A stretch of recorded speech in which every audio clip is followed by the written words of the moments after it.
สบายดีมาเพื่อนทุกคนน้องมันนี่เป็นงานบุญขอสลาก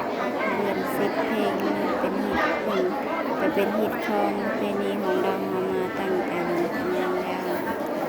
นี่ก็มาตั้งแต่นั้นถึงว่าคนกันถือว่าดังพอสมควรเนาะ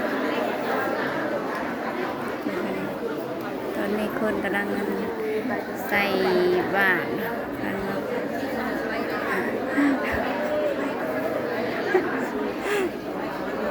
ถ่ายเขาเห็ดใจเตะคำกัน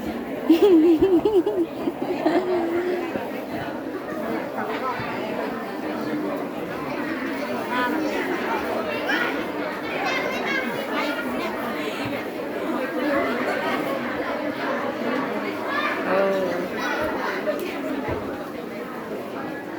ถึงคนก็ถือว่าลายพอสมควร